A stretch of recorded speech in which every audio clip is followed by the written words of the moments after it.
1944 අවුරුද්දේ දෙසැම්බර් මාසයේ සීතල රාත්‍රියක ජර්මානු දේශ සීමාවට ආසන්නයේ අඩි 10,000ක් ඉහළ අහසේ ඇමරිකානු ගුවන් හමුදාවට අයත් රාත්‍රී ප්‍රහාරක යානයක් රහසිගත මෙහෙයුමක නිරත වෙමින් හිටියා. වටපිටාවම දැඩි අන්ධකාරයකින් මෙහිලා තිබුණා වගේම නියමුවන් සිටියේ සතුරු ප්‍රහාරයන් ගැන ඉතාමත් දැඩි අවධානයකින්. එක්වරම යානයේ පසුපසින් අමුතුම තැඹිලි පාට ගිනි බෝල දෙකක් මතුවුණා. මේවා නිකම්ම අහසේ පාවෙලා ගිය වස්තුන් නෙමෙයි. යානයේ වේගයට සමාන්තරව ඉතාමත් බුද්ධිමත් පාලනයකින් යුතුව ඒවා යානයේ ලුහු බඳින්න පටන් ගත්තා. නියමුවන් වහාම තමන්ගේ යානය පහළට ගමන් කරවන්න සැලැස්සුවා. ඊට පස්සේ ඉක්මනින්ම වම් පැත්තට හැරෙව්වා. හැබැයි පුදුමයකට වගේ මේ අද්භූත ගිනි බෝල දෙකත් ඒ විදිහටම හැරෙන ගමන් යානයේ පසුපසම ලුහු බැඳගෙන ආවා. සාමාන්‍ය ගුවන් යානයකට කිසිම විදිහකින් කරන්න බැරි වායුගතික හැරවුම් මේ අද්භූත වස්තුන් ඉතාමත් පහසුවෙන්ම සිදු කළා. යානාවේ සිටි රේඩාර් ක්‍රියාකරු වහාම තමන්ගේ දියුණු රේඩාර් තිරය පරීක්ෂා කළත් කිසිම සලකුණක් සටහන් වෙලා තිබුණේ නැහැ. අහස සම්පූර්ණයෙන්ම හිස් බවයි රේඩාරකින් දැක ගන්න පුළුවන් වුණේ. නියමුවන් ඉතාම කලබලයට පත් වෙලා ප්‍රහාරයක් එල්ල කිරීමට සූදානම් වෙද්දිම එක් නිමේෂයකින් ඒ ගිනි බෝල දෙක ශිතිජයට ඉහළින් කෙලින්ම අහස පැත්තට විදිමින් ඇසිපිය හෙළන සැනින් අතුරුදහන් වුණා. දෙවන ලෝක යුද්ධයේ අවසාන මාස කීපය ඇතුළත මිත්‍ර පාර්ශවයේ සිටි දක්ෂතම සහ අත්දැකීම් බහුලම ගුවන් නියමුවන් 100 ගණනකට මුහුණ දෙන්න සිද්ධ වුණු මේ අද්භූත අත්දැකීම මොකද්ද? මේක නාසි ජර්මනිය විසින් රහසින් නිර්මාණය කරපු ගුවන් යාන එන්ජින් සහ රේඩාර් පද්ධතිය අක්‍රිය කළ හැකි දියුණු විනාශකාරී ආයුධයක්ද? යුද හමුදා බුද්ධ්‍යංශ පවා දැඩි ලෙස කැළඹීමට පත් කළ පුවත්පත්වල මුල් පිටුවල ප්‍රධානම මාතෘකාවක් වුණු අදටත් නූතන විද්‍යාවට වගේම පෙන්ටගනයට පවා නිශ්චිතවම පැහැදිලි කරන්න නොහැකි වුණු මේ ෆූ ෆයිටර්ස් ගැන කතාවයි අද අපි කතා කරන්න ලෑස්ති වෙන්නේ. 1944 අවුරුද්දේ අගභාගය වෙනකොට නාසි ජර්මනිය සම්පූර්ණයෙන්ම බිඳ වැටීමට මාස කිහිපයක් විතරයි ඉතිරි වෙලා තිබුණේ. නැගෙනහිරින් සෝවියට් දේශයත් අනෙත් පැත්තෙන් මිත්‍ර පාර්ශවීය හමුදා ජර්මනිය වටලමින් හිටියා. යුද්ධයේ අවසානය ළඟා වීම දැක ගන්න පුළුවන් වෙයි කියලා හැමෝම බලාපොරොත්තු වුණත් 1944 අවුරුද්දේ නොවැම්බර් මාසයේ රාත්‍රියක ප්‍රංශයේ ඩීජෝන් ගුවන් පතෙන් ඇමරිකානු ගුවන් හමුදා 415 වෙනි රාත්‍රී ප්‍රහාරක බලෑනියට අයත් බ්‍රිස්ටල් ගෝ ෆයිටර් යානයක් ගුවන් ගත වුණේ සාමාන්‍ය මෙහෙයුමකටයි. මේ යානයේ ප්‍රධාන නියමුවා වුණේ ලුතිනන්ට් එච් ලූටර්. ඔහු සමග රේඩාර් ක්‍රියාකරු ලුතිනන්ට් ඩොනල්ඩ් ජේ මයස් සහ පසුපස වෙඩික්කරු ලුතිනන්ට් ෆ්‍රෙඩ් රින්ගෝල්ඩ් ගමන් කළා. ඔවුන්ගේ ඉලක්කය වුණේ ජර්මානු දේශ සීමාවේ තියෙන ස්ට්‍රාස්බර්ග් නගරයට ආසන්නව පිහිටලා තියෙන රයින් නදියේ ගුවන් කලාපය නිරීක්ෂණය කිරීමයි. රාත්‍රී අන්ධකාරයේ මැද්දෙන් යානයේ තිබුණු දියුණු රේඩාර් පද්ධතිය ආධාරයෙන් ඔවුන් සතුරු ඉලක්ක සොයමින් සිටියා. හදිසියෙන්ම පසුපසු වෙඩික්කරු ෆ්‍රෙඩ් රින්ගෝල්ඩ් රේඩියෝව හරහා කෑ ගැසුවා. තමන්ගේ වම් පසින් කිලෝමීටර් කිහිපයක් ඈතින් කඳුකරය පැත්තෙන් දීප්තිමත් තැඹිලි පාට ආලෝක බෝල කිහිපයක්ම එක පෙළකට ගමන් කරන බව ෆ්‍රෙඩ්ට දැක ගන්න පුළුවන් වුණා. මුලදී නියමුවා හිතුවේ මේවා සිටිජයට ඉහළින් තියෙන තරු කියලයි. ඒ වගේම උස් භූමියක පිහිටලා තියෙන ආලෝක කණු හෝ වාහනවල විදුලි ආලෝකයන්ද කියලා සැකහැර දැනගන්න ඕන් ඊළඟට සිතියම් පරීක්ෂා කරලා බැලුවා. එතනදී මේ ප්‍රදේශයේ කිසිම කන්දක් හෝ කඳු පන්තියක් නැති බව තාවුරු වුණා. ඒ කියන්නේ මේ ආලෝක විහිදවන අභිරහස් වස්තුන් ටික තිබුණේ අහසෙයි. මේවා ඉතාමත් අධික වේගයකින් චලනය වෙමින් තිබුණා. රේඩාර් ක්‍රියාකරු මයස් වහාම තමන්ගේ රේඩාර් තිරේ බැලුවත් රේඩාර් වල කිසිම සලකුණක් සටහන් වෙලා තිබුණේ නැහැ. ඔවුන් ග්‍රවුන්ඩ් ස්ටේෂන් එකෙන් මේ ගැන ඇහුවට පස්සේ රේඩාර් වල පෙන්වන්නේ ඔවුන්ගේ යානය විතරක් බව බිම් මට්ටමේ නිලධාරීන් දන්වා සිටියා. ඉතින් රේඩාර් එකට අහුවෙන්නේ නැත්තම් ඇස් වලට විතරක් පේනවා නම් ඒක ලොකු තාක්ෂණික දෙයක් වෙන්න ඕනෙනේ. ගුවන් නියමුවා වුණ ශ්ලූටර් හිතුවෙත් ඒක සතුරන්ගේ නවීන තාක්ෂණික ගුවන් යානයක් කියලයි. ඔහු වහාම යානය වමට හරවලා ඒ ආලෝකයේ දිහාවට ප්‍රහාරයක් එල්ල කරන්න සූදානම් වුණා. වෙඩික්කරුවා ඉලක්කය අරගෙන ට්‍රිගර් එකට ඇඟිල්ල තියලා වෙඩි තියන්න සූදානම් වෙද්දිම එකපාරම ඒ ආලෝකෙලි හැම එකක්ම එකම නිමේෂයකින් නිවිලා ගියා. නිවිලා ගියා? ඒ කියන්නේ අතුරුදහන් වුණා. ඔව්. සම්පූර්ණයෙන්ම අතුරුදහන් වුණා. ඔවුන් අහස පුරාම මේ අద్භූත වස්තුන් ටික හෙව්වත් කිසිම එකක් ආයේ දැක ගන්න පුළුවන් වුණේ නැහැ. නමුත් ටික වෙලාවකින් ඒ ආලෝකෙලි හැම එකක්ම ආයෙත් ඊටමත් ඈතින් මතුවලා කලින් වගේම ඊට අධික වේගෙන් පියාසර කරන්න පටන් ගත්තා. විනාඩි 5ක විතර වෙලාවක් ඒවා එළිය විහිදවමින් ඉඳලා ආයෙමත් සම්පූර්ණයෙන්ම නිවිලා අතුරුදහන් වුණා. එදා රාත්‍රියේ ඔවුන් ජර්මන් දුම්රිය එන්ජින් 7ක් සාර්ථකව විනාශ කරලා ආපහු පැමිණියත් මේ අద్භූත ආලෝක ගැන කතාව කාටවත්ම වාර්තා කළේ නැහැ. මොකද තමන්ව මානසික ආතතියට ලක්වුණු පුද්ගලයන් විදිහට සලකලා ගුවන් ගමන් තහනම් කරાવી කියලා ඔවුන් බයටපත් වුණා. නමුත් මේ සිද්ධියෙන් පස්සේ ඉදිරි දින කීපය ඇතුළත 415 වෙනි බලඇණියේ අනෙක් නියමුවන්ටත් මේ අත්දැකීම් වලට සමාන සිදුවීම් වලට මුහුණ දීමට සිද්ධ වුණා. නොවැම්බර් 27 වෙනිදා ලුතිනන්ට් හෙන්රි ගිබ්ලින් සහ වෝල්ටර් ක්ලියරි අඩි 1000ක ඉහළ අහසේ පියාසල කරද්දී ඔවුන්ට ඉහළින් පැයට 60ම 200ක විතර වේගයකින් යන විශාල රතු ආලෝකයක් දැකලා තිබුණා. ඒ වගේම දෙසැම්බර් 22 සහ 23 රාත්‍රියන් වල නම හෙළි කරන්න අකමැති වුණු තවත් නියමුවන් දෙන්නේ ප්‍රංශයේ හැගනෝ ප්‍රදේශයට උඩින් අඩි 10000ක් ඉහළ අහසේදී රාත්‍රී 6ට විතර පොළවෙන් ඉහළට නැගෙන තැඹිලි පාට ආලෝකයන් දෙකක් දැකලා තිබුණා. ඒවා යානයේ පසුපසින්ම ඇවිල්ලා විනාඩි 2කට ආසන්න කාලයක් යානයේ ලුහු බැඳලා බුද්ධිමත් පාලනයක් පෙන්නුම් කරලා නොපෙනී ගිහිල්ලා තිබුණා. ලුතිනන්ට් ඩේවිඩ් එල් මෙල්ෆෝර්ඩ් සහ නෙට් බේකර් කියන නිලධාරීන් දෙන්න වාර්තා කළේ දීප්තිමත් රතු වස්තුවක් කෙලින්ම ඉහළ අහසට නැගිලා ගුවන් යානයක් වින් ඕවර් හැරවුමක් ගන්නවා වගේ ෂණිකව හැරවුමක් අරගෙන පහළට කිමිදිලා අතුරුදහන් වූ බවයි. සාමාන්‍ය ගුවන් යානයකට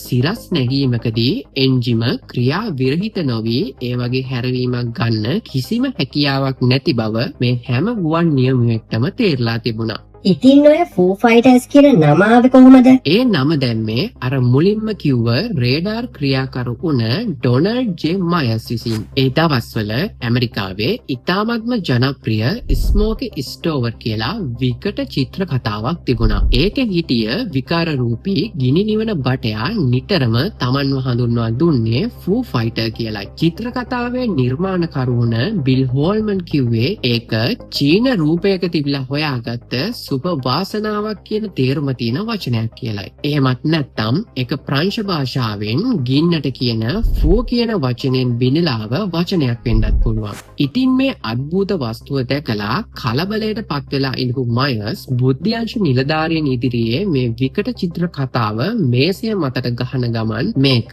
තවත් එක ෆූ ෆයිටර් එකක් කියලා කෑ ගහලා කාමරෙන් පිට වෙලා ගිහිල්ලා තිබුණා. පස්සේ මාධ්‍ය වෙත මේ පුවත ලබා දෙද්දී තිබුණු අසභ්‍ය වචන ඉවත් කරලා ෆූ ෆයිටර්ස් විදිහට ප්‍රසිද්ධ කරනු ලැබුවා. ගුවන් නියමුවන්ට මේ අద్භූත වස්තුන් දවල් කාලයේ පවා දකින්න ලැබුණා. එක P-47 ගුවන් නියමුවෙක් ජර්මනියේ නිව්ස්ටාඩ් වලදී රත්තරන් පැහැට සමාන ලෝහමය වස්තුවක් දැකලා තිබුණා. තවත් නියමුවෙක් අඩි 2000ක ඉහළ අහසේදී අඩි 3ක ඉඳලා අඩි 5ක් දක්වා විශ්කම්භයක් තියෙන තවත් රත්තරන් පාට ගෝලයක් දැකලා තිබුණා. 8 වන ගුවන් හමුදාවේ බෝම්බ හෙළන යානාවල නියමුවන් වාර්තා කළේ තමන්ගේ යානා සමූහය වටා නත්තල් ගස්වල එල්ලෙන විශාල රිදී පැහැති සැරසිලි බෝල වගේ වස්තුන් පාවෙමින් තිබුණු බවයි. 1944 අවුරුද්දේ දෙසැම්බර් 14 වෙනිදා නිව්යෝර්ක් ටයිම්ස් පුවත්පතේ මුල් පිටුවේ පළ වුණා පාවෙන අභිරහස් බෝලය නාසින්ගේ අලුත් ගුවන් ආයුධයයි කියලා. ඊට කලින් දිනේදී ඒ කියන්නේ දෙසැම්බර් 13 වෙනිදා රොයිටර් පුවත්පත් සේවයක් වාර්තා කළා ජර්මන් වහන්සේ මේ වගේ රිදී පැහැති විනිවිද පේන ගෝලයන් තනි තනිව හෝ රංචු වශයෙන් පාවෙනවා වගේම ඒවා අහසේ රැඳිලා ඉන්නේ මොන වගේ තාක්ෂණයක් භාවිතා කරමින්ද බව පැහැදිලි කරන්න බැහැ කියලා. මේ හැමදේම දැකපු ජෝ චෙම්බර්ලේන් කියන මාධ්‍යවේදියා මේ ගැන හොයන්න 1945 අවුරුද්දේ ඔක්තෝබර් මාසයේදී ජර්මනිය බලා ගිහිල්ලා 415 වෙනි බලඇණියේ නියමුවන්ව පුද්ගලිකවම මුණ ගැහුණා. ඔහු පුදුමයටපත් උනේ මේ නියමුවන් ඉතාමත් සාමාන්‍ය යුද දක්ෂතා පෙන්වූ කිසිම මානසික ආබාධයක් නොමැති සැබෑ වීරයන් පිරිසක් වීම නිසායි. හැබැයි යුද හමුදාවේ විද්‍යාඥයින් පිරිසක් නිව්යෝක් වල ඉඳලා ප්‍රකාශ කළේ මේ නියමුවන් දකින්නේ සෙන්ට් එල්මෝස් ෆයර් එහෙමත් නැත්නම් ශාන්ත එල්මෝගේ ගින්න නමින් හැඳින්වෙන කුණාටු සහිත කාලගුණයකදී පල්ලිවල කොත් හෝ නැව් කුඹගස් අග ඇතිවෙන ස්වභාවික විද්‍යුත් සංසිද්ධියක් පමණක් බවයි. මේ විද්‍යාඥයින් කිසිම කෙනෙක් 415 වෙනි බලඇණියේ සාක්ෂිකරුවන් හමු වෙලා කතා කරලා තිබුණේ නැහැ. ඒ මොකක්ද ශාන්ත එල්මෝගේ ගින්න කියන්නේ? සරලම කිව්වොත් සෙන්ට් එල්මෝස් ෆයර් එහෙමත් නැත්නම් ශාන්ත එල්මෝගේ ගින්න කියන්නේ ඇත්තම ගින්නක් නෙමෙයි. ඒක කුණාටු සහිත වෙලාවක අහසේ සිදුවෙන ස්වභාවික විද්‍යුත් සංසිද්ධියක්. මේකෙදි වෙන්නේ නැව්වල කුඹගස්, ගුවන් යානාවල පියාපත් එහෙමත් නැත්නම් උස් ගොඩනැගිලිවල කොත් වගේ උල්ලුණු ස්ථාන කෙළවරින් නිල් හෝ දම් පාටින් ආලෝක ධාරාවක් මතුවෙන එකයි. මේක හරියටම නිල් පාට ගිනි දැල්ලක් වගේ. ගිගුරුම් සහිත තද වැසි හරියේ කුණාටු තත්ත්වයක් තියෙන වෙලාවකට වලාකුළු සහ පොළොව අතර ඉතා ප්‍රබල විද්‍යුත් ක්ෂේත්‍රයක් නිර්මාණය වෙනවා. මේ අධික විද්‍යුත් බලය නිසා අර උල් ස්ථාන උදාහරණයක් විදිහට ගුවන් යානය පියාපත් අගාවට වාතයේ තියෙන වායු අණු උද්දීපනය වෙලා විද්‍යුත් ආරෝපණයක් ලබා ගන්නවා. ඒ කියන්නේ අයනීකරණය වෙනවා. මේ ආරෝපණය වුණු විද්‍යුත් අණු ප්ලාස්මා බවට පත් වෙලා තමයි මේ නිල් හෝ දම් පාට ආලෝකය පිට කරන්නේ. ඒ වගේම මේ ප්ලාස්මාව අධික ශක්තියකින් නිර්මාණය වෙන තත්ත්වයක්. විද්‍යාවේදී මේකට කියන්නේ කොරෝනා ඩිස්චාර්ජ් එකක් කියලා. ඉතින් ශාන්ත එල්මෝ කියන්නේ නාවිකයන්ගේ ආරක්ෂක සාන්තුවරයා විදිහට සැලකෙන කතෝලික සාන්තුවරයෙක්. අතීතයේ නාවිකයන් දරුණු කුණාටු මැදින් මුහුදේ ගමන් කරද්දී Tamanගේ නැවේ කුඹගස් උඩ මේ නිල් ආලෝකය දැක්කහම හිතුවේ Tamanව ආරක්ෂා කරන්න සාන්තුවරයා සංඥාවක් නිකුත් කරනවා කියලයි. ඒ නිසා මේකට සෙන්ට් එල්මෝස් ෆයර් කියලා නම වැටුණා. මේ සංසිද්ධියෙන් ලොකු අනතුරක් වෙන්නේ නැති වුණත් ගුවන් නියමුවන්ට හෝ නැවියන්ට මේක පේනවා කියන්නේ ඒ අවට ප්‍රදේශයේ අකුණු ගැසීමේ අවදානමක් තියෙනවා කියලා අනතුරු අඟවන පූර්ණ ලක්ෂණයක්. හරි. දැන් එතකොට ඔය විද්‍යාඥයෝ කියන විදිහට ගුවන් නියමුවෝ කියන්නේ පොඩි ළමයිද ඕව අඳුරගන්න බැරි වෙන්න. හරියටම හරි ගෝරා. ගුවන් නියමුවන් ඒ ප්‍රකාශයට ඉතාමත් දැඩිව විරෝධය දැක්වුවා. ඔවුන් කිව්වේ Taman සෙන්ට් එල්මෝස් ෆයර් ගැන හොඳින්ම දන්නවා කියලත් මේ අద్භූත වස්තුන් බුද්ධිමත් පාලනයකින් යුතුව Tamanගේ යානාවල වේගය අපිපවා යමින් වලාකුළු අස්සේ සැඟවෙමින් Taman සමග අමුතුම සෙල්ලමක් කරපු බවයි. එක නියමුවෙක් වලාකුළක් ඇතුළට රිංගලා අඩි 2000ක් පහළට බැහැලා වමට හැරිලා වලාකුළෙන් එළියට එද්දිම මේ ආලෝකයක් ගුවන් යානයට පිටුපසින් හරියටම ඒ ස්ථානයෙන්ම මතුවුණා කියලා ඒ ගුවන් නියමුවෝ වාර්තා කරලා තිබුණා. හැබැයි කොහොම හරි 1945 මැයි මාසයේදී නාසි ජර්මනිය යටත් වීමත් සමගම යුරෝපා අහසේ තිබුණු මේ ෆූ ෆයිටර්ස් ක්‍රියාකාරකම් සම්පූර්ණයෙන්ම නැවතිලා ගියා. ඒ වෙනුවට ලෝකයේ අනිත් පැත්තෙන් පැසිෆික් සාගරයේ ජපානයට එරෙහිව සටන් කරපු ඇමරිකානු B-29 බෝම්බ හෙළන ගුවන් යානාවල නියමුවන්ගෙන් හරියටම මේ හා සමාන අද්භූත ගිනි බෝල ගැන තොරතුරු වාර්තා වෙන්න පටන් ගත්තා. ජර්මනිය නාසි පාලනයෙන් නිදහස් වෙද්දී යුරෝපයේ ෆූ ෆයිටර්ස් සංසිද්ධිය අවසන් වුණත් ලෝකයේ අනෙත් පස පැසිෆික් කලාපයේ ජපන් අධිරාජ්‍යයට එරෙහි යුද්ධය තව දුරටත් දරුණුවටම ක්‍රියාත්මක වෙමිනුයි තිබුණේ. පුදුමයකට වගේ ජපානයට බෝම්බ හෙළපු ඇමරිකානු B-29 සුපර් ෆෝර්ට්‍රස් යානාවල ගුවන් නියමුවුණු Taman වටා මේ වගේම ගිනි බෝල ගැවසෙන බව වාර්තා කරන්න පටන් ගත්තා. මේ නියමුවන් වාර්තා කළේ මේ මේ වස්තුන් යානයේ පියාපත් අග වින් ටිප්ස් මත වාඩි වෙලා ඉන්නවා වගේ ඊටාම ආසන්නයෙන් ගමන් කළ බවයි. ඒවා පියාසර කරන අතරතුර තැඹිලි රතු සහ සුදු පැහැයට වරින් වර වර්ණ වෙනස් කරපු බවත් නියමුවන් වාර්තා කළා. එක අවස්ථාවක අඩි 11000ක් ඉහළින් පියාසල කරපු B-24 ලිබරේටර් යානයක් පසුපස ගමන් කරපු බාස්කට් බෝලයක ප්‍රමාණයකට සමාන රතු සහ තැඹිලි පාට ගෝල දෙකක් පැයක් විතර කාලයක් යානයේ පසුපසම ඇවිල්ලා එතනින් එක වස්තුවක් අධික වේගයෙන් යානය පහු කරගෙන ඉදිරියටම ගිහිල්ලා උදෑසන සූර්යාලෝකය අතරින් අතුරුදහන් වෙලා තිබුණා. මේ හැම අවස්ථාවකම භූමියේ තියෙන ග්‍රවුන්ඩ් ලෙවල් රේඩාර් තිර පරීක්ෂා කළත් අහස සම්පූර්ණයෙන්ම හිස් බව තමයි පේන්න තිබුණේ. 1945 අවුරුද්දේ සැප්තැම්බර් 2 වෙනිදා ජපානයේ යටත් වීමත් එක්කම දෙවන ලෝක යුද්ධය නිල වශයෙන් අවසන් වුණා. ඊට පස්සේ ඇති වුණ දේශපාලනික පෙරලිය මැද්දේ මේ ෆූ ෆයිටර්ස් කතාව හැමෝටම අමතක වෙලා ගියා. හැබැයි හරියටම අවුරුදු දෙකකට පස්සේ ඒ කියන්නේ 1947 ගිම්මානයේදී ඇමරිකාව පුරාම පියාඹන පීරිසි උන්මාදයක් ඇති වුණා. කෙනත් ආනෝල්ගේ සුප්‍රසිද්ධ UFO සයිටින් එක සහ රොස්වෙල් සිදුවීමක් සමගම ඇමරිකානු ගුවන් හමුදාව පළමු වතාවට UFO පිළිබඳව විමර්ශනය කිරීමට නිල කාර්යාලයක් පවා පිහිටෙව්වා. මෙන්න මේ නිල ලේඛන තමයි අද වෙද්දී ගවර්න්මන්ට් UFO රිලීසස් විදිහට කොටස් 3කින් නිකුත් වෙලා තියෙන්නේ. ඒ අතරිනුත් පළවෙනි කොටසට අදාළ ලේඛනවල මේ ෆූ ෆයිටර්ස් වලට අදාළ ගොඩක් තොරතුරු ඇතුළත් වෙනවා. මේවා ගැන මමයි විමයි වෙනම වැඩසටහනක් කරලා තියෙනවා. ඒකට අදාළ කාඩ් එක මම උඩින් දාන්නම්. කොහොම හරි මුල් කාලීන යුද ප්‍රවීණයන් තමන්ගේ අතීත ෆූ ෆයිටර්ස් අත්දැකීම් ආයමත් මතක් කරමින් කියලා තිබුණේ මේවා එදා ජර්මනිය හෝ ජපානය නිපදවපු රහස් ආයුධ තාක්ෂණයක් වෙන්න පුළුවන් කියලයි. ඉතින් කවුරුත් ඒක ඔප්පු කළේ නැද්ද? ඔය නාසීන්ගේ රහස් කර්මාන්ත ශාලා ගැන තොරතුරු හම්බෙලා නැද්ද? අන්නේ ප්‍රශ්නයට පිළිතුරු හොයපු සුවිශේෂී පුද්ගලයෙක් ඉතිහාසයට එකතු වෙලා තියෙනවා. ඔහු නමින් රෙනාටෝ වෙස්කෝ. 1924 අවුරුද්දේ ඉතාලියේ උපන් වෙස්කෝ ගුවන් යාන ඉංජිනේරු විද්‍යාව පිළිබඳව දැඩි උනන්දුවක් දක්වපු ලේඛකයෙක්. ඔහු ඉන්ටර්සෙප්ට් UFOs සහ man-made UFOs වැනි ග්‍රන්ථ රාශියක් රචනා කරමින් කියලා තිබුණේ මේවා පිටසක්වල ජීවීන්ගේ වස්තුන් නොවන බවයි. ඔහුට අනුව ෆූ ෆයිටර්ස් කියන්නේ නාසි ජර්මනිය විසින් අතිශය රහසිගතව නිර්මාණය කරපු මිනිසුන් රහිත දියුණු ඩ්‍රෝන තාක්ෂණයක මූලාරම්භයක්. රෙනාටෝ වෙස්කෝගේ පරීක්ෂණවලට අනුව නාසීන් 1941 තරම් මුල් කාලයකදී මේ ව්‍යාපෘතිය ආරම්භ කරලා තිබුණා. මේ මෙහෙයුම් සිදු කරලා තිබුණේ SS තාක්ෂණික අංශවලින් වගේම නිෂ්පාදන කටයුතු සිදු වෙලා තිබුණේ වීනර් නොයිස්ටාඩ් කර්මාන්ත ශාලාවලදී. ජර්මානුවන් මේවා හඳුන්වලා තිබුණේ ෆයර්බෝල් එහෙමත් නැත්නම් ගිනි බෝල කියලයි.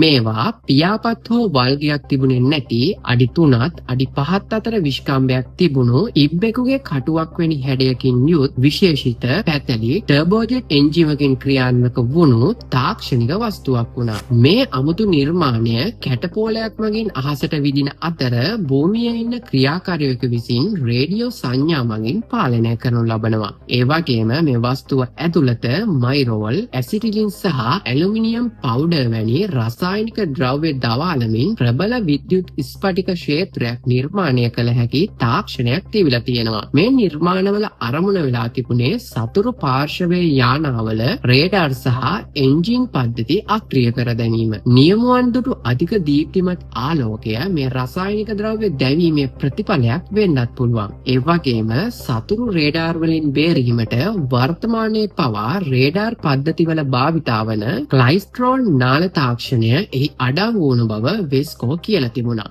අප්පට සිරි ඒ කියන්නේ ඒ කාලේ ඩ්‍රෝන් හදලා තියෙනවා. එතකොට මේවා යුද්ධයටත් පාවිච්චි කරලා තියෙනවද? ඔව්. රොබ් AR කියන පරීක්ෂකයාගේ ලේඛනවලට අනුව මේ වගේ පළමු ක්ෂේත්‍ර පරීක්ෂණය 1943 අවුරුද්දේ දෙසැම්බර් 6 වෙනිදා ජර්මනියේ ස්ටුට්ගාට් නගරයට ඉහළින් සිදු කරලා තියෙනවා. එතනදී පරීක්ෂා කරපු රිදී පැහැරි තැටි වගේම වස්තුන්ගෙන් එකක් ඇමරිකානු B-17 බෝම්බ හෙළන යානයක පියාපතක වැදිලා විශාල පිපිරීමක් සිදු වුණා කියලත් රොබ් වාර්තා කරලා තියෙනවා. වෙස්කෝ තවදුරටත් කියලා තිබුණේ නාසීන් තවත් නවීන ආයුධ වර්ග 3ක් භාවිතා කරා කියලයි. පළවෙනි එක තමයි සයිෆන් බ්ලාසන් කියන ආයුධය. මේක ලෝහමය ආලේපනයක් සහිත ඇලුමිනියම් තන්තු වලින් නිර්මාණය කරපු බැලුන් වර්ගයක්. මේවා සතුරු රේඩාර් පද්ධති නොමග යැවීමට භාවිතා කරලා තිබුණු වගේම දවල් කාලයේදී නත්තල් බෝල වගේ දිලිසෙමින් පාවෙලා තියෙනවා. දෙවනි ආයුධය වුණේ කුගල් වැෆල්. මේක පාපන්දුවක ප්‍රමාණයේ කුඩා තාක්ෂණික වස්තුවක්. සතුරු ඉලෙක්ට්‍රොනික පද්ධති අඩාල කිරීමට මේවා 3-10ත් අතර ප්‍රමාණයක් කණ්ඩායම් වශයෙන් පියාසල කරවලා තියෙනවා. තුන්වෙනි ආයුධ වර්ගය තමයි කුගල් බ්ලිට්ස්. මේ නිර්මාණය අතිශයින්ම විනාශකාරී ආයුධයක්. අදෝරක්ත සංවේදක සහ රසායනික බෝම්බ සහිත මේ වගේ ඉතාලියේ ගාර්ඩා වැව ළඟදී එකම අවස්ථාවක ඇමරිකානෝ B-24 යානා 12ක් සම්පූර්ණයෙන්ම විනාශ කරපු බව එල් පින්ටෝ නම් ලේඛකයා වෙස්කෝගේ පරීක්ෂණ උපුටා දක්වමින් ලියා තියෙනවා. හැබැයි ප්‍රශ්නේ තියෙන්නේ කිසිම නිල යුද හෝ ඓතිහාසික ලේඛනයක මේ සිදුවීම ගැන වාර්තා වෙලා නැහැ. මේ කතාව ලියවිලා තියෙන්නේ රෙනාටෝ වෙස්කෝගේ පොත්වල සහ ඒවා උපුටා දක්වමින් ලියවුණු UFO conspiracy theory අඩංගු වන වෙබ් අඩවිවල විතරයි. නිල ඉතිහාසය පරීක්ෂා කරද්දී මේ කතාව සම්පූර්ණයෙන්ම අසත්‍ය එකක් බව තහවුරු කරගන්න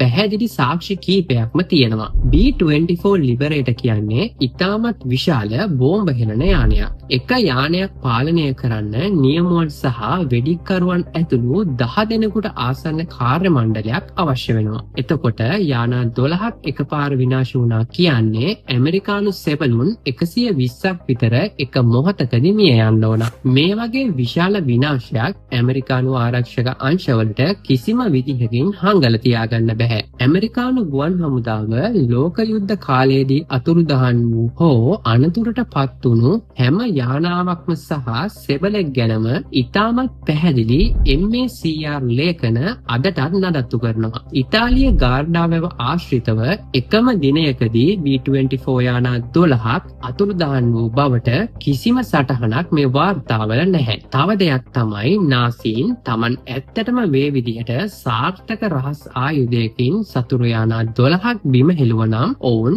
යුද ප්‍රචාරණ අංශවලින් ඒ ගැන මුළු ලෝකයටම අඬ පෙර ගහලා අනිවාර්යයෙන්ම ප්‍රචාරය කරනවා. ඒත් ජර්මන් යුද ලේඛනවල Google Blitz මගින් යානා විනාශ කළ බව සඳහන් වෙන්නේ නැහැ. කොහොම හරි වෙස්කෝ කියන විදිහට යුද්ධයේ අවසාන භාගයේදී නාසීන් මේ තාක්ෂණය තම මිත්‍ර ජපානයට ලබා දුන්නා වගේම ජපන් ඉංජිනේරුවන් මේ වගේ තිබුණු අద్భుත හැඩේ සහ වායුගතික විද්‍යාවට පටහැනි ක්‍රියාකාරීත්වය නිසා මේවා භූතයන් වැහුණු හෝ යක්ෂ ආයුධ විදිහට හඳුන්වමින් යුද්ධයට භාවිතා කිරීමට බය වෙලා තිබෙනවා. අන්තිමේදී ඇමරිකානුවන්ට මේ තාක්ෂණය හමු නොවීම සඳහා ඉතුරු වෙලා තිබුණු හැම ආකෘතියක්ම ඩයිනමයිට් දාලා විනාශ කළ බවත් මේ ව්‍යාපෘතියට සම්බන්ධ සමහර විද්‍යාඥයින් ප්‍රොජෙක්ට් පේපර්ක්ලිප් හරහා ඇමරිකාවට ගියාට පස්සේ මේ පරීක්ෂණය නැවතත් ආරම්භ බව වෙස්කෝ කියලා තියෙනවා. දැන් අපි මෙතන තියෙන විද්‍යාත්මක සහ ඓතිහාසික පසුබිම ගැන කතා කරමු. වෙස්කෝ කියන මේ හැම තාක්ෂණික විස්තරයක්ම ඉතාමත් සිත් ගන්නාසුළු වුණත් මං කලින් කිව්වා වගේම වෙස්කෝගේ පරීක්ෂණ දැඩි විවේචනයට ලක් වෙලා තියෙනවා. පළවෙනි කාරණය තමයි පියාපත් හෝ වලිගයක් නැතුව මේ වස්තුන් අහසේ පාවුනේ සහ ගමන් කළේ හෝ ගොඩ බෑවේ කොහොමද කියලා තාක්ෂණිකව පැහැදිලි නොවීම. දෙවැනි කාරණය තමයි මේ කාලයේදී රේඩියෝ පාලන පද්ධති ක්‍රියාත්මක වුණේ දෘෂ්ටි රේඛාවක. ඒ කියන්නේ අදාළ වස්තුව සහ පාලන මධ්‍යස්ථානයේ අතර කෙලින් පිහිටීමක් තියෙන්න ඕනේ. මග පෙන්වන කැමරා නැතිව සැතපුම් දහස් ගණනක් ඈතින් ඉඳලා වලාකුළු සහ ජල කඳන් හරහා රාත්‍රියේදී මේවා මේ තරම් නිවැරදිව පාලනය කරන්නේ කොහොමද කියන එක විශාල ගැටලුවක් වුණා. වැදගත්ම දේ තමයි වෙස්කෝ Tamanට මේ රහස් ලේඛන ඉතාලි ගුවන් අමාත්‍යාංශයෙන් ලැබුණ බව කිව්වත් ඔහු කිසිම දවසක ඒ කිසිම ලේඛනයක් ලෝකයට ඉදිරිපත් කළේ නැහැ. රෙනාටෝ වෙස්කෝ ඉපදුනේ 1924 අවුරුද්ද නිසා දෙවන ලෝකයේ යුද්ධය කාලයේදී ඔහු හිටියේ 9 යොවුන් වයසෙයි. ඒ නිසා ඔහු කිසිම යුද කාලීන ආයුධ ව්‍යාපෘතියකට කෙලින්ම සම්බන්ධ වෙලා තිබුණේ නැහැ. බොහෝ විචාරකයන් කියන්නේ මේක පසු කාලීනව නාසි UFO conspiracy theory නිර්මාණය කිරීමට මුල් වුණු මනක්කල්පිත මතවාදයක් විතරක් කියලයි. 2008 අවුරුද්දේදී බ්‍රිතාන්‍ය ආරක්ෂක අමාත්‍යාංශය විසින් UFO පිළිබඳව රහසිගත ලිපිගොනු විශාල ප්‍රමාණයක් ප්‍රසිද්ධියට පත් කරනු ලැබුවා. එතන තිබුණු නිල වාර්තාවලින් තහවුරු වුණා ජර්මන් සහ ජපන් ගුවන් නියමුවනුත් ඉහළ අහසේදී මේ ෆූ ෆයිටර්ස් වලට සමාන අద్භූත ගිනි බෝල දැකලා ඉතාම පුදුමයට පත් වුණු බව. ඒ කියන්නේ නාසීන්වත් ජපන්නුවත් නෙමෙයි ඒවා හැදුවේ. දෙගොල්ලන්ටම පෙනිලා තියෙනවා. හරියටම හරි ගෝරා. ජර්මානුවන් හිතුවේ මේවා ජපාන පාර්ශවයේ රහස් ආයුධ කියලයි. ජපානය හිතුවේ මේවා ජර්මානුවන්ගේ රහස් තාක්ෂණයක් කියලයි. හැබැයි දෙපාර්ශවයම සතුව මේ වගේ දියුණු තාක්ෂණයක් තිබුණේ නැහැ වගේම යුද්ධයෙන් පසුවත් මේ වගේ තාක්ෂණයකට අදාළ කිසිම සාක්ෂියක් හමුුනේ නැහැ. එහෙමනම් මේ දෙපාර්ශවයටම යුද සමයේදී පෙන්වලා තිබුණේ මොනවද? 1952 ෆ්ලැඩ්වුඩ් මොන්ස්ටර් සිදුවීමේ ඉඳලා වර්තමානයේ ඇමරිකානු පෙන්ටගනය මගින් නිකුත් කළ නාවික හමුදා වීඩියෝ දර්ශන දක්වාම පවතින රේඩාර් පද්ධති පවා මගහරින බුද්ධිමත් පාලනයකින් හැසිරෙන මේ අද්භූත ආලෝක වස්තුන්ගේ රහස අදටත් නොවිසඳුණු අභිරහසක් විදිහට පවතිනවා. අවසාන වශයෙන් අපි කතා කරමු විද්‍යාඥයින් සහ ගුවන් හමුදා පරීක්ෂකයන් මේ සිද්ධියට භෞතික විද්‍යාත්මකව සහ මානසික විද්‍යාත්මකව ඉදිරිපත් කරන මත වගේම කන්ස්පිරසි සහ යුද ඉතිහාසයට ලැබි අය මේවට ඉදිරිපත් කරන විද්‍යාවෙන් එහා ගිය මතවාද මොනවද කියලා. විද්‍යාඥයින් ෆූ ෆයිටර් සංසිද්ධියට වඩාත්ම ගැළපෙන විද්‍යාත්මක පැහැදිලි කිරීම වෙනුවට බෝල් ලයිට්නින් එහෙමත් නැත්නම් ගෝලාකාර අකුණු ඉදිරිපත් කරනවා. සාමාන්‍යයෙන් ගොඩක් වෙලාවට අපි දකින්නේ ඉරි ආකාරයට ඇතිවෙන අකුණු සැර වුණත් ඉතාමත්ම කලාතුරකින් විදුලි කෙටීමකදී රවුම් බෝලයක් හැඩයට දීප්තිමත් ප්ලාස්ම බෝල නිර්මාණය වෙනවා. මේවාට තප්පර කීපයක ඉඳලා විනාඩි කීපයක් දක්වා වෙලාවක් අහසේ රැඳී පවතින්න පුළුවන්. ඒ වගේම මේවා ඉතාම අමුතු විදිහට වායු ධාරාවන් හරහා වේගෙන් එහා මෙහා ගමන් කරනවා. ගුවන් යානාවක් කුණාටුවක් සහිත බලාකුළු මැදින් යද්දී යානයේ ඇතිවන විද්‍යුත් ආරෝපණය නිසා මේවා නිර්මාණය වෙලා යානය එක්කම පියාසල කරන්න ඉඩ තියෙනවා. විද්‍යාඥයින් ඉදිරිපත් කරන තවත් මතයක් තමයි මායාවන් සහ මානසික විඩාව. ඉතාම දැඩි අන්ධකාරයේ තියෙන එකම එක නිශ්චල ආලෝක ලක්ෂයක් දිහා ඒ කියන්නේ ඈත තියෙන තරුවක් වගේ දෙයක් දිහා කෙනෙක් එක දිගටම බලාගෙන ඉද්දී අපේ ඇහැ සහ මොළය අතර සිදුවන ව්‍යාකූලත්වයක් නිසා ඒ නිශ්චල ආලෝකය වේගෙන් චලනය වෙනවා වගේ අපිට පේන්න පටන් ගන්නවා. ඉතින් රාත්‍රී කාලයේ පැය ගාණක් යානාපදවන නියමුවන්ට මේක පොදු කාරණයක් වෙන්න පුළුවන්. ගුවන් යානාවල කොක්පිට් එක වහලා තියෙන වීදුරු වක්‍රාකාර නිසා පොළවේ සිදුවන බෝම්බ පිපිරීම් සහ ඈත තරු පරාවර්තනය වෙලා අමුතු හැඩතල මවලා පෙන්වන්නත් ඉඩ තියෙනවා. ඒ වගේම සතුරු ප්‍රහාරයක දීප්තිමත් වෙඩි දිහා බලාගෙන ඉඳීමෙන් පස්සේ අපේ ඇසේ රැගෙන දීප්තිමත් ලප නියමුවන් අඳුරු අහස දිහා බලද්දී පාවෙන වස්තුන් වගේ පේන්නත් හැකියාව තියෙනවා. මේක හරියට අපි ලයිට් එකක් දිහා බලන් ඉඳලා සුදු බිත්තියක් දිහා බලද්දී ඒ බල්බ් එකේ එළිය සහ හැඩය මැවිලා පේනවා වගේ දෙයක්. මීට අමතරව වායුකෝලීය මිරිඟු තත්ත්වයන් නිසා මේ වගේ සිදුවීම් දකින්න පුළුවන්. සීතල සහ වේගයෙන් වායු ස්තර එකිනෙක ගැටෙද්දී පොළවේ ඇතිවෙන ආලෝක ධාරාවන් අහස පැත්තට වැදිලා පරාවර්තනය වීම නිසා අහසේ ආලෝක බෝල ගමන් කරනවා වගේ පේන්න පුළුවන් කියලා විද්‍යාඥයින් මත පළ කරනවා. ඒ කියන්නේ තින් මේ අර උඩ ඉන්න කට්ටිය යුද්ධය දිහා බලන් ඉන්නවපු යානානේ මේවා. යුද ඉතිහාසයට ලැබි අය සහ කන්ස්පිරසි තියරිස්ට්වරු මේ සංසිද්ධියට විද්‍යාවෙන් එහා ගිහින් ඉදිරිපත් කරන ප්‍රධාන මත කීපයක්ම තියෙනවා. කරනවා. එක ප්‍රධානම මතයක් තමයි මේවා නාසීන්ගේ සහ ජපනුන්ගේ රහස් ආයුධ බව. කන්ස්පිරසි ලේඛකයන් විශ්වාස කරන්නේ නාසි ජර්මනිය විසින් ගුරුත්වාකර්ෂණයට එරෙහිව ක්‍රියා කරන ඇන්ටිග්‍රැවිටි තාක්ෂණයක් නිර්මාණය කරා කියලයි. ඔවුන් මේකට ද බෙල් වගේ කේත නාම භාවිතා කරා කියලත් සඳහන් වෙනවා. මම කලින් කතා කරා වගේම වෙස්කෝ කීව විදිහට සතුරු යානාවල රේඩාර් සහ එන්ජින් අක්‍රිය කිරීමට යවපු මිනිසුන් රහිත රේඩියෝ පාලිත ආයුධ මේවා බව කන්ස්පිරසි මතධාරීන් තදින්ම විශ්වාස කරනවා. තවත් ප්‍රධානම කන්ස්පිරසි මතයක් තමයි මේවා ඇමරිකාවේ හෝ බ්‍රිතාන්‍ය රජය විසින්ම අත්හදා බලපු මිලිටරි තාක්ෂණයක් හෝ මනෝවිද්‍යාත්මක පරීක්ෂණයක් බව. තමන්ගේම ගුවන් නියමුවන්ට පවා නොකියා ඔවුන් සතුරු කලාපයේදී අද්භූත දෙයක් දකිද්දී ක්‍රියා කරන ආකාරය, ඒ කියන්නේ human reactions අධ්‍යයනය කිරීමට තමන් විසින්ම අහසට යවපු ආලෝක ධාරාවන් හෝ රේඩාර් නොමග යවන පද්ධති මේවා වෙන්න පුළුවන් බව කියවෙනවා. UFO ලෝලින්ගේ ප්‍රධානම මතය වෙන්නේ දෙවන ලෝක යුද්ධය කියන්නේ මිනිස් ඉතිහාසයේ සිදු වුණු දරුණුම සහ විනාශකාරීම තාක්ෂණික යුද්ධය කියලා. මොකද මෙතනදි තමයි පළවෙනිම පරමාණු බෝම්බය නිපදවීම දක්වා ගිය ගමන සිදු වුණේ. ඉතින් පිටසක්වල ජීවීන් හෝ වෙනත් මානයක සිටින බුද්ධිමත් ජීවීන් කොට්ටාසයක් මිනිස් වර්ගයා තමන් සතුව තියෙන තාක්ෂණයෙන් එකිනෙකාව විනාශ කරගන්නා ආකාරය සහ ඔවුන්ගේ ගුවන් තාක්ෂණයේ වර්ධනය සමීපව නිරීක්ෂණය කිරීමට එවූ ඩ්‍රෝන්ස් යානා කියලා UFO ලෝලින් මත පළ කරනවා. කොහොම හරි දෙවන ලෝක යුද්ධයේ දරුණු විනාශය මැදින් ලෝකයේ දියුණුතම තාක්ෂණයන් බිහි වෙද්දී යුද අහසේ ලියවුණු මේ ෆූ ෆයිටර්ස් ඉතිහාසය අපිට කියලා දෙන්නේ මොකද්ද? මිනිසා සතු විද්‍යාව, ආගම හෝ අපි මෙතෙක් ලබාගෙන තියෙන දැනුමට එහා ගිය අපිට තවමත් තේරුම් ගන්න බැරි අතිශය අద్භූත දේවල් මේ විශ්වය පුරා තවමත් සැඟවිලා තියෙනවා. එදා අහසේ මරණයත් එක්ක සටන් කරපු ඒ වීර ගුවන් නියමුවන් බොරුකාරයන් හෝ මානසික රෝගීන් නොවුණු බව අද වෙනකොට නිල ලේඛන මගින් ඔප්පු වෙලා තියෙනවා. හැබැයි මේ ෆූ ෆයිටර්ස් වල ඇත්තම කතාව මොකද්ද කියලා අපිට තවමත් තේරුම් ගන්න බැහැ. ඉතින් අද අපි කතා කරපු මේ කතාව ගැන ඔයාලගේ බුද්ධිමත් අදහස් සහ මතවාදත් පහලින් කමෙන්ට් කරන්න. එතකොට අපි හැමෝටම පුළුවන් ඔයාලගේ බුද්ධිමත් අදහස් එක්ක තර්ක කරලා මේ ගැන අවසාන මතයක් හදාගන්න උත්සාහ කරන්න. එහෙනම් මේ වගේම තවත් අභිරහස් කතාවක් එක්ක අපි ආයෙමත් හමු වෙමු. අපිව සබ්ස්ක්‍රයිබ් කරන්නත් අමතක කරන්න එපා. ඔයාලට ස්තුතියි. පරිස්සමින් ඉන්න.